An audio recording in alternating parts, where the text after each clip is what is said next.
Students, good morning. मैं आपकी science teacher Shweta ma'am. बच्चों, वैसे तो मैं आपको साइंस पढ़ाती रहती हूँ। आप जब भी हमारी आपकी मुलाकात होती है तो साइंस के द्वारा ही होती है। साइंस का ही हम कोई टॉपिक स्टडी करते हैं, कोई चैप्टर पढ़ते हैं। बट आज मैं आपको साइंस के अलावा गॉड से मिलवाने वाली हूँ। जी हाँ, बिल्कुल सही कहा, सुना आपने, गॉड से मिलवाने वाली हूँ। तो सबसे पहले हम गॉड के बारे में कुछ चीज़ें जानते हैं। देखिए, गॉड है ये तो साइंस के हर एक स्टूडेंट, हर एक टीचर या साइंटिस्ट सभी बिलीव करते हैं कि गॉड है। और गॉड है इसका सबसे बड़ा प्रूफ क्या है? सबसे बड़ा प्रूफ है हमारा अपना खुद का शरीर। ओके, हमारे अपने खुद के शरीर में इतना सारा मैनेजमेंट करना, ठीक है, कि बाहर से जैसे आपको चींटी ने काट लिया, पूरे शरीर में कहीं एक पैर में भी आपको चींटी ने काट लिया तो आपको महसूस हुआ है ना, आपको वो फील कराया गया कि वहां पर किसी इंसेक्ट्स ने आपको काटा है, चींटी ने आपको काटा है। ये चीज आपको पता पड़ा है ना, कि आप वहां पर उस पॉइंट पर अपने बॉडी के सिर्फ उस हिस्से पर ध्यान दीजिए, वहां पर चींटी काट रही है तो आपका ध्यान जाना चाहिए ताकि वहां पर ज्यादा नुकसान ना हो। ओके, तो एक चींटी का काटना भी हमको महसूस होता है।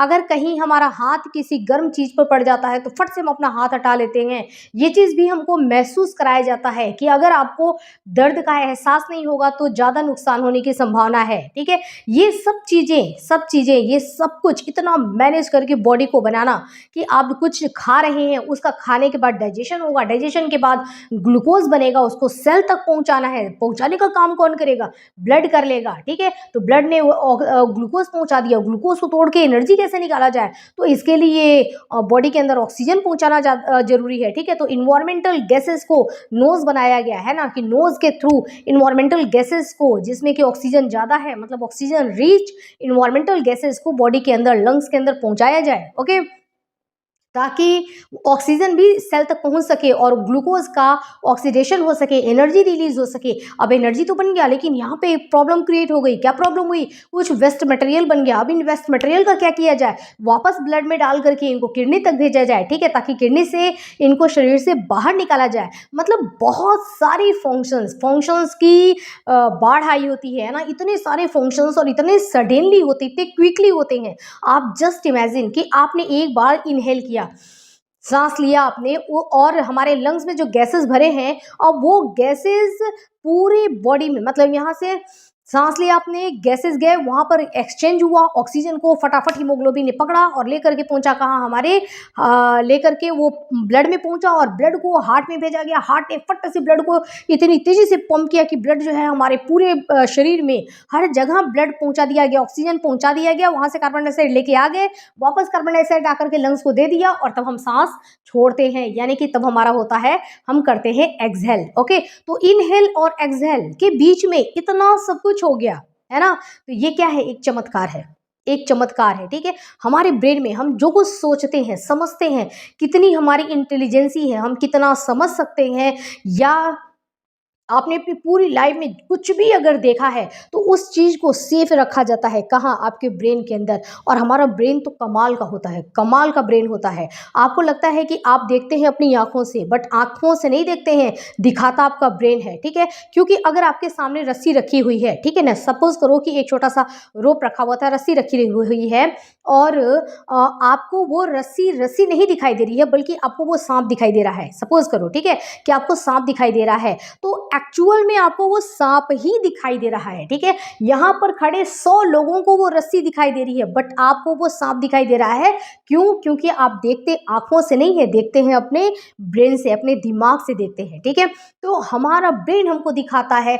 हम जो सुनते हैं, हम कान से नहीं सुनते हैं, अपने दिमाग से सुनते हैं। ये तो केवल एक मीडिएटर है जो कि मैसेज को ले जाकर के ब्रेन तक पहुंचाते हैं। ओके, और किस तरीके से काम होता है, हमारे न्यूरॉन्स कैसे काम करते हैं, है ना, किस तरीके से आयन का एक्सचेंज होता है, हमारी बॉडी के अंदर हार्मोन्स कितने ज़्यादा जरूरी हैं, और हार्मोन्स का डिसबैलेंस होने से क्या क्या हो सकता है, हार्मोन्स कितने प्रॉपर तरीके से होने चाहिए, मतलब इतना सोच नहीं सकते हैं ना, बियॉन्ड थिंकिंग, बियॉन्ड लिमिट है कि आप ये चीज़ सोच सकें, समझ सकें कि हमारे शरीर को कैसे बनाया गया है। ठीक है, अब ये तो शरीर, अपने शरीर की बात हो गई। बाहर में आप देखो, है ना, गॉड की महिमा देखो आप, कि बाहर में गॉड ने जो है ना वाटर बनाया, ठीक है, पानी गॉड ने बनाया, तो उसमें दो हाइड्रोजन और एक ऑक्सीजन को कंबाइंड कर दिया तो वो वाटर बन गया। जबकि हाइड्रोजन क्या है, हाइड्रोजन एक ज्वलनशील गैस है, ओके, और ऑक्सीजन क्या है, जलने में हेल्प करता है। और दोनों के कॉम्बिनेशन से जो H2O बना, वो क्या है, वो पानी है, वो आग बुझाता है, ठीक है। अगर पानी ये नहीं बना होता, दो हाइड्रोजन और एक ऑक्सीजन अगर मिल करके, है ना, दोनों शेयरिंग करके, बॉन्ड बना करके, कोवेलेंट बॉन्ड बना के, यदि H2O मॉलिक्यूल नहीं बनाए होते तो आप क्या पीते, है ना, कपड़े कैसे धोते, खाना कैसे पकाते, कितना मुश्किल होता। बॉडी को सर्वाइव करने के लिए उन्होंने पानी बनाया है, क्योंकि हमारे ब्लड में भी तो पानी ही है, ठीक है, ब्लड में प्लाज्मा है, पानी है।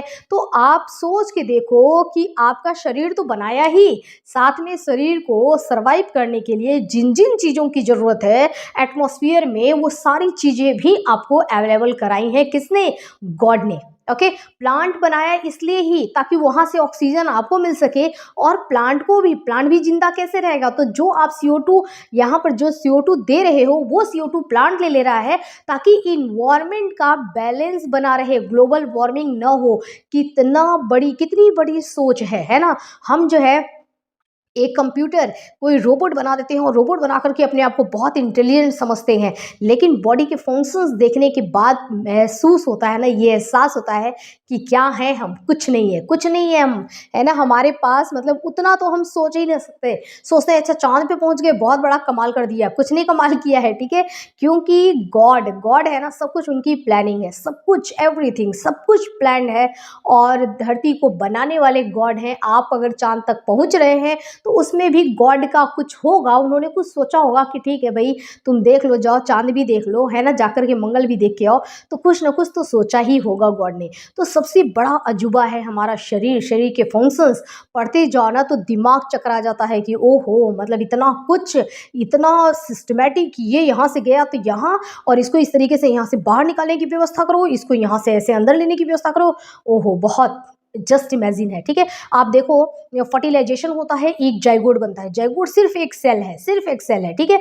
और उस एक सेल ने फीटस का रूप ले लिया, एक सेल ने एक बेबी का रूप ले लिया, एक सेल से एक बच्चा तैयार हो गया, ठीक है, जिसमें हार्ट है, जिसके अंदर लंग्स है, आईज है, मतलब ऑल बॉडी, लीवर है, उसके अंदर एलिमेंट्री कैनॉल है। वो पूरा बच्चा रेडी हो गया सिर्फ एक सेल से, और वो भी एक सेल फर्टिलाइजेशन के दौरान बना है ना, मतलब आफ्टर फर्टिलाइजेशन बना है जाइगोट, ठीक है। ये सब चीज़ें साइंस के स्टूडेंट यदि आप हैं तो आप समझ रहे हैं, है ना। तो मैंने बात किया यहाँ पर एक ऊपर वाले गॉड के बारे में, कि गॉड की तो महिमा ही अपरंपार है, और केवल अगरबत्ती दिखाना या फिर घंटी बजाना या माला जपना यही गॉड की पूजा नहीं है। मैं ये सब चीज़ें तो नहीं कर पाती हूँ क्योंकि समय नहीं मिलता है, लेकिन अपना कर्म करना ये सबसे बड़ी पूजा है। और भगवान में अटूट विश्वास रखना, विश्वास तो करना ही पड़ता है ना। सब्जेक्ट जब पढ़ते जाओ ना तो विश्वास नहीं भी होना रहेगा ना, तो वहाँ पर तो होके ही रहता है। आपको ट्रस्ट करने पर मजबूर कर देती है, ये साइंस विवश कर देती है जब आप साइंस पढ़ते हैं, ठीक है, साइंस पढ़ते हैं जब आप साइंस पढ़ाते हैं, ओके। तो बच्चों, गॉड है, नो डाउट, है ना, गॉड है। लेकिन अब आज मैं जो बात कर रही हूँ आपसे, गॉड की तो महिमा हमेशा बनी रहेगी हमारे ऊपर, लेकिन हमारे इस शरीर को जब गॉड ने दिया तो शरीर में हो सकता है कि हमारी ही अपनी खुद की लापरवाही से, या लापरवाही नहीं भी कहें, मतलब खान पान कुछ ऐसा है, ऐसा इन्वायरमेंट है कि शरीर में, शरीर तो गॉड ने दिया है, बट इसमें कुछ अगर डिफेक्ट आ जाए, कहीं कोई परेशानी आ जाए इस मशीन में, तो उस परेशानी को ठीक करने वाला कौन है। तो उस परेशानी को भी ठीक करने के लिए गॉड ने ही दूसरे गॉड बनाए हैं, और मैं आपको उनसे ही मिलवाना चाहती हूँ। बहुत ही रिस्पेक्ट के साथ मैं मेरे गॉड से आपको मिलवाना चाहती हूँ। मैं हो जाती हूँ साइड, और देखिए सामने, देखिए बहुत ही रिस्पेक्ट के साथ मेरे गॉड, मेरे भगवान देखिए, कहते हैं कि डॉक्टर्स जो होते हैं वो भगवान के दूसरे रूप हैं, और ये चीज़ देखने के लिए भी मिल गया।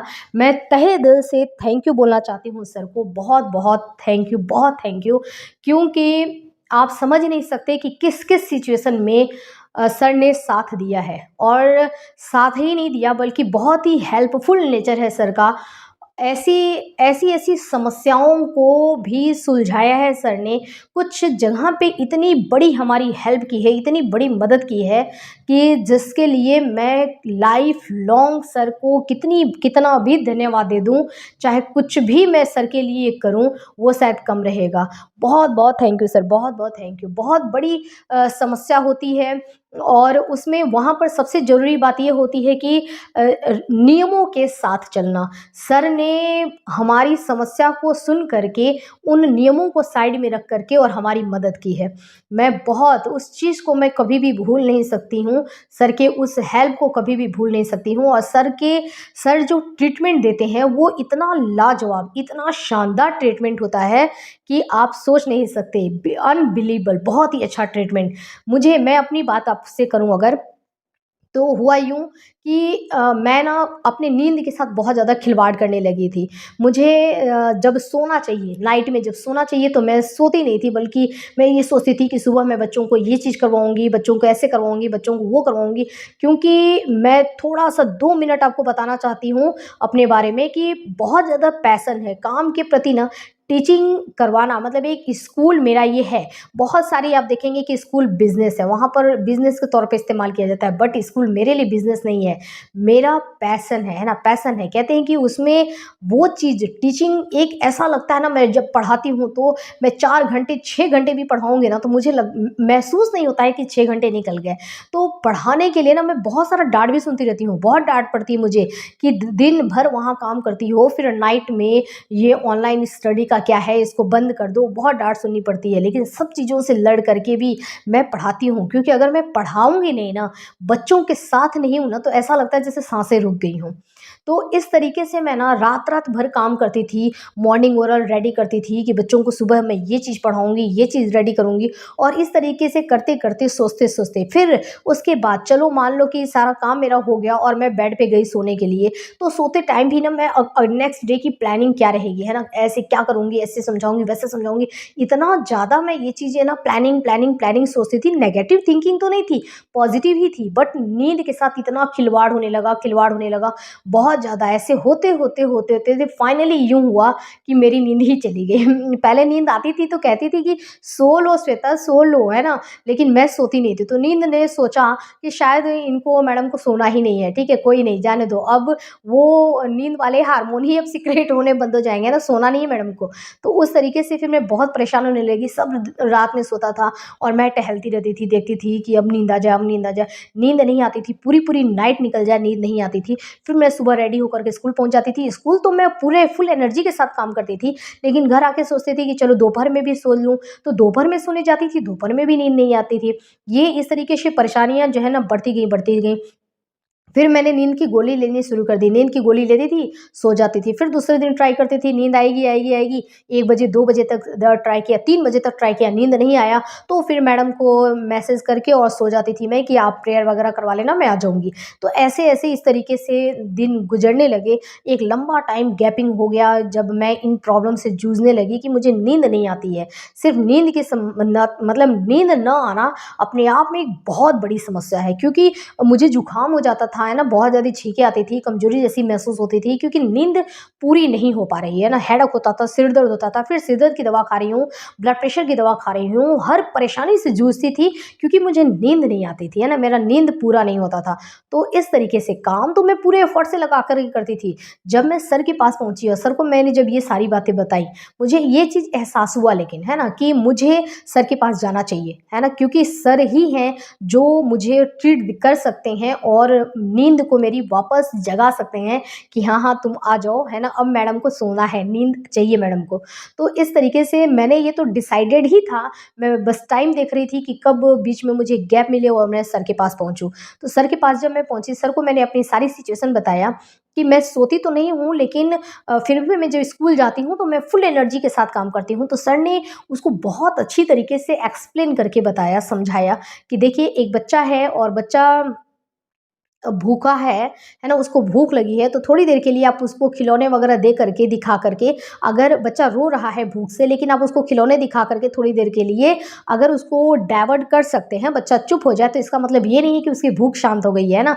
बच्चा थोड़ी देर के लिए चुप हो गया है, बट भूख तो उसको अभी भी लगी है। तो आप अपने काम में इतने ज़्यादा काम में, जैसे आपका वो पैशन है, तो इतने ज़्यादा लीन हो जाते हो कि आपको ये पता नहीं पड़ता है कि आपके शरीर पर क्या इसका साइड इफ़ेक्ट हो रहा है न सोने का। बट ऐसी बात नहीं है कि आपको नींद नहीं आती है ना, मतलब ये समस्या तो है। समस्या उस टाइम थोड़ी देर के लिए आप बोल सकते हो, बट वो समस्या है। फिर सर से मैंने ट्रीटमेंट लेना शुरू किया, और बहुत ही कम टाइम, मैं आपको बताऊँ, 2-3 दिन में ही ना मेरी आँखें ऐसे खुल गई। ऐसा लग रहा था जैसे कि कितना पावर मिल गया है, कितनी एनर्जी मिल गई है। अपने ऐसा लग रहा था ना पहले वाले टाइम में मैं पहुँच गई हूँ, है ना? इतना ज़बरदस्त एनर्जेटिक फ़ील हुई, क्योंकि नाइट में आराम से सो लेती थी, फिर दोपहर में एक छोटी-सी नैप ले लेना, फिर सो लेती थी नाइट में भी। जब सोऊँ तो नींद आ जाती थी, है ना? टैबलेट लिया और सो गए। और ट्रीटमेंट में के तौर पे भी ऐसा नहीं कि बहुत सारा इतना ज़्यादा आपको मेडिसिन दे दिया है कि आप मेडिसिन ले ही ना सकें, ऐसा नहीं है। छोटी-छोटी सी मेडिसिन है, और बहुत ही कम लिमिटेड मेडिसिन सर देते हैं, चीज़ों को समझाते हैं, उसको एक्सप्लेन करते हैं कि ये चीज़ मैं दे रहा हूँ, तो ये किस तरीके से काम करेगा। और मेडिसिन के बारे में समझना ना, कॉन्सेप्ट समझ करके और मेडिसिन लेना, वो डबल, अगर मैं साइंस समझती हूँ, साइंस पढ़ाती हूँ, साइंस की टीचर हूँ, तो कॉन्सेप्ट के साथ अगर मैं उस मेडिसिन को लेती हूँ ना, तो वो मुझ पर डबल असर करता है ना, मुझे डबल बेनिफिट देता है उसका, दिखता है, उसका असर दिखता है। तो सर ने इस तरीके से ट्रीट किया है, और आज का टाइम वो है जब मैं मतलब अपने पुरानी लाइफ में लौट आई हूँ। आराम से सोती हूँ, दोपहर में भी आराम से सो लेती हूँ, और फुल एनर्जेटिक महसूस करती हूँ। अब मुझे कोई छींक नहीं आती है, कोई जुकाम नहीं होता है। अदरवाइज़ मुझे ना इतना जुकाम हो जाता था, इतनी कमज़ोरी सी महसूस होती थी। अब मेरी दोनों आँखें खुली रहती हैं, मेरे सर दर्द की दवा मुझे खाना नहीं पड़ता है, सब कुछ एकदम फिट एंड फाइन, मतलब लाइफ मिल गई। ऐसा लगता है ना कि एकदम उजाला हो गया, सुहाना मौसम है, सब कुछ अच्छा सा लगता है। तो फुल एनर्जी के साथ मैं वापस आई हूँ, तो केवल और केवल सर की वजह से। इसलिए सर, मैं आपको बहुत थैंक यू बोलना चाहती हूँ, और आपने जिस हिसाब से हमारी उन समस्याओं में मदद की है, वो मैं कभी लाइफ में भी नहीं भूल सकती हूँ उन आपके एहसानों को। बहुत थैंक यू सर, बहुत। आपका इतना हेल्पफुल नेचर, और इस तरीके से आप जो, आपके चेहरे पे स्माइल रहती है, जिस तरीके से आप ट्रीट करते हैं, आपको एक स्माइलिंग फेस से ही पॉजिटिव एनर्जी मिल जाता है। बहुत thank you sir, thank you so much sir, तहे दिल से थैंक यू सर। बहुत थैंक यू। मैं आपको बोल नहीं सकती कि आप मेरे लिए क्या हैं। भगवान हैं, ऐसे भगवान जिनको आपको देखना चाहिए कि ये भी भगवान हैं। देखिए, भगवान को तो हमने देखा नहीं है, तस्वीरों में देखा है, ठीक है? बट गॉड, जो रियल गॉड है, जो दिखाई देते हैं, ठीक है? दिखाई देने वाले God. Thank you so much sir, thank you so much.